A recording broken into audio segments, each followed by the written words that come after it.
yun nga yung kaninang question ko sa iyo, marami silang dinidikit na na kaso dito kay dating Pangulong Rodrigo Duterte na para lalong madiin siya sa sa nadadagdag kaso, kasi alam naman nila talaga na sooner or later talaga mapapawalang sala talaga si si dating Pangulo. So ano ang komento ninyo doon sa nila, kasi masyado maingay kanina, hindi ko na masyado yung yung soundbite. Kita kanina talaga yung kaso ng ICC laban kay dating Pangulong Rodrigo Duterte. Kaso lang ito sa mga pwede ba nagkakaroon at kaso din ito sa witnesses na isya kasi kaya yan nga mag-investigahan there's so much lumabas yung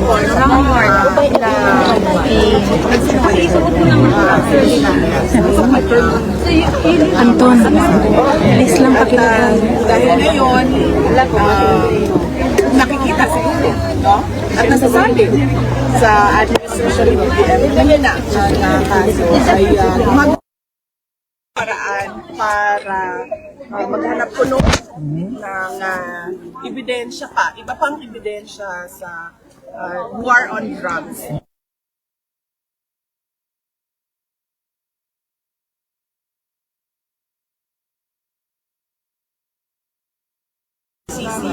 Ay pilit na ikinoconnect sa war on drugs ni dating Pangulong Rodrigo.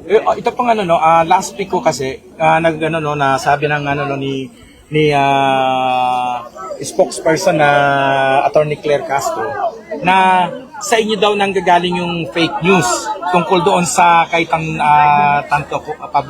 Tantoco. Ano pong niyo doon, comment niyo doon sa mga lumabas na balita po sa US? Hindi po sa akin galing yung autopsy report, no? Galing po yun sa Los Angeles County na autopsy report at nakalagay talaga doon na drug overdose o cocaine, effects of cocaine ang kanyang rason sa pagkamatay. At bago yan, meron ding lumabas na ba tawag nito? Report.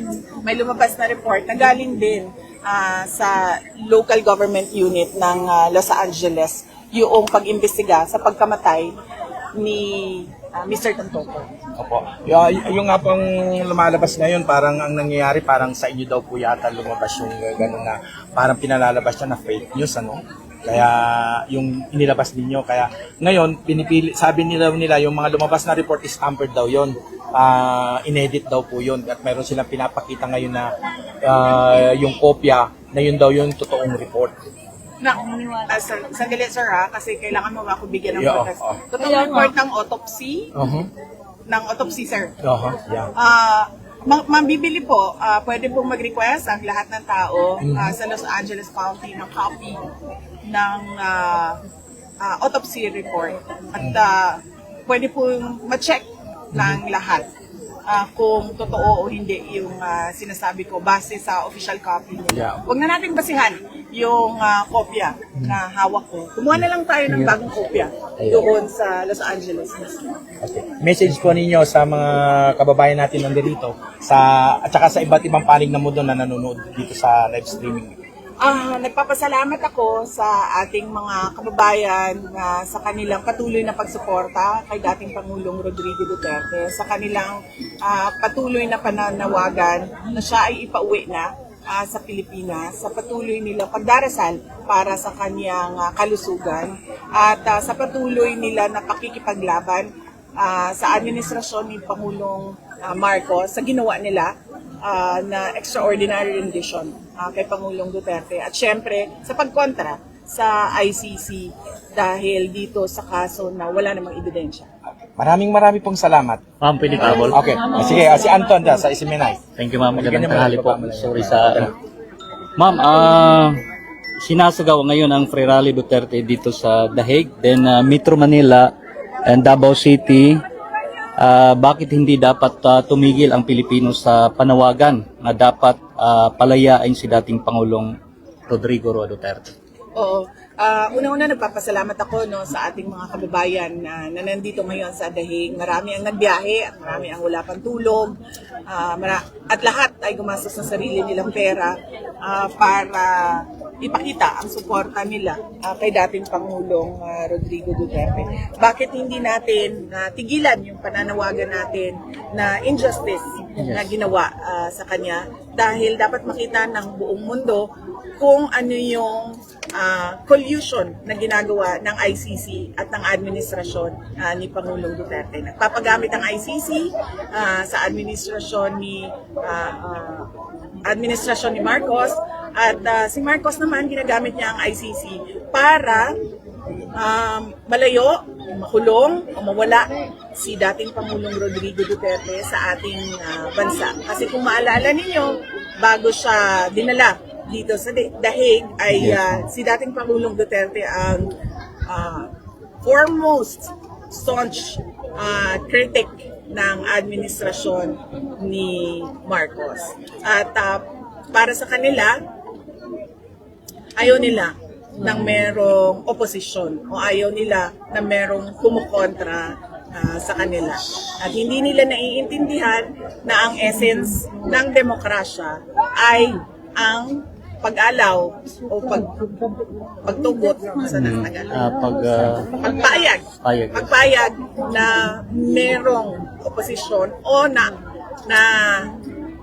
nasasabi ng ating mga kababayan kung ano yung mga mali sa tingin nila na ginagawa ng administrasyon.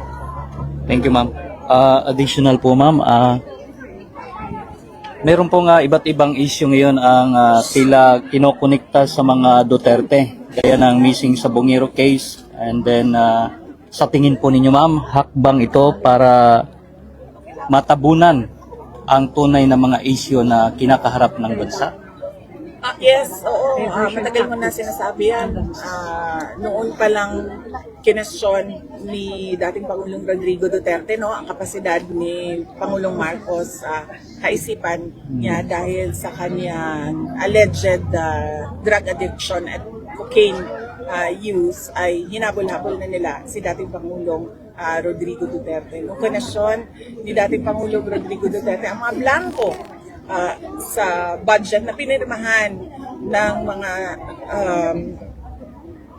members ng bicameral committee at ng presidente ay tumindi yung kanilang pagpapanigurado na hindi na makapagsalita si dating Pangulong Rodrigo Duterte.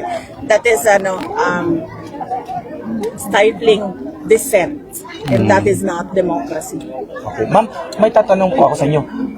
Kayo po nakikita po kayo ni dating Pangulo. Kumusta po yung talagang yung totoong kalagayan po niya, kasi meron ng mga espekulasyon na butot balat na daw po siya, na hindi na daw umiinom ng gamot. Kayo po makakapagsabi dito dahil kayo po ang nakakakita sa kanya talaga sa detention fence na nakakausap.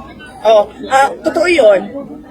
Sinabi ko na dati, hindi nyo pa siya nakita ng ganito siya kapayat. So, payat talaga siya. Pero hindi naman siya yung payat na malnourished dahil merong medical officer na nakatingin sa kanya at sa kanyang kalusugan at kalagayan. So, hindi siya nanghihina kasi kumakain naman siya. Pero payat siya. Hindi dahil sa sakit. Ang duda ko ay dahil mahina siyang kumain at dahil sa kinokontrol din yung kanyang timbang dahil siya ay may diabetes. Ma'am, okay lang? Additional pa? Yes, sir. Ma'am, sinisisi po ngayon sa Dolomite Beach ng Duterte admin ang baha doon sa Maynila. Sangayon po ba kayo dito, ma'am, na dapat masagutin ng gobyerno kung nasaan ang 5,500 plus flood control project dahil ngayon ay lubog din sa baha ang iba pang lugar sa Pilipinas? Oo. Dapat kasi ang gobyerno kapag merong reklamo o merong mali silang nakikita, hindi sila nagtuturo ng ibang tao. Ang gagawin nila ay sasabihin nila sa mga tao, ang gagawa namin ng paraan na hindi na babaha dyan sa lugar ninyo kapag merong malakas na ulan o merong bagyo. Ganon ang tamang governance at ganon ang tamang pagpapatakbo ng gobyerno. Hindi yung kapag merong nakitang mali ay magtuturo ng ibang rason o magtuturo ng ibang tao. Okay lang, ma'am? Yes, sir. Thank you. Ma'am, last issue. Other issue po. As you stand on online gambling, usap-usapan po ito ngayon, ma'am, sa Pilipinas, since marami na po ang naiingganyo dahil pinopromote po ng mga artista o influencer. I am against online gambling. So, hindi ako sang-ayon sa lahat ng klase na pagsusugal online dahil hindi nakokontrol ng mga magulang ang access ng kanilang mga anak dyan sa internet. At napakadali, ginawang pinakamadali ang magsugal sa online para madaling makuha ang pera ng mga tao. At pag ikaw ay nalulong na diyan sa online gambling ay nagkakaproblema na ang pamilya dahil nalulubog na sa utang yung mga kababayan natin. Kaya okay ako sa regulated na gambling na hindi lahat nakakapasok doon at hindi lahat nakakasugal. Pero kapag nilagay mo siya online na hindi na natin nakukontrol kung sino yung makapagbukas ng account para magsugal, ay hindi ako sang-ayon doon dahil nakakasira ng pamilya yon at nakakasira ng kinabukasan ng kabataan. Okay. Last, ma'am, okay lang? Yes, ma'am. Yes, ma'am. Ngayon, ma'am, kasi yung mga Duterte supporters at ang mga Pilipino ay medyo hopeless po sila ngayon sa administrasyon. Ako din. At ngayon ay umaasa po sila sa 2028 na ikaw po yung magiging presidente. Ngayon, meron po ba kayong mensahe para magkaroon sila ng pag-asa sapagkat sila po ang sama na kami, ma'am. Halos ngayon ang mga Pilipino ay umaasa po sa inyo sa 2028. Ngayon, ano po yung mensahe natin sa ang bayan lalo sa mga Pilipino? Sangayon ako sa iyo, sir, nararamdaman ko talaga ay hopelessness and frustration. Dahil nagsayang tayo ng 3 taon. At nagmamadali tayo. Dahil ang Pilipinas ay nasa last 2? Na tayo, second to the last na tayo doon sa region natin. At ayaw natin ng ganun. Dahil ang mga anak natin, ang mga future Filipinos, ayaw natin nabigyan sila ng bansa na wala silang magandang kinabukasan. Kaya nga po, nakikita ninyo ang dami-dami nating mga kababayan na umaalis sa Pilipinas dahil wala silang makitang oportunidad at walang magandang kinabukasan para sa pamilya nila doon. Ang gusto natin, ang vision natin ay isang bansa na hindi ka aalis dahil sa pangangailangan. Aalis ka dahil sa kagustuhan. Yun ang pangarap natin para sa ating bansa. Let's go. Okay na? Okay na, Anton? Thank you. Thank you po, VP. Yes, VP. Anton, thank you, sir. Isa pa.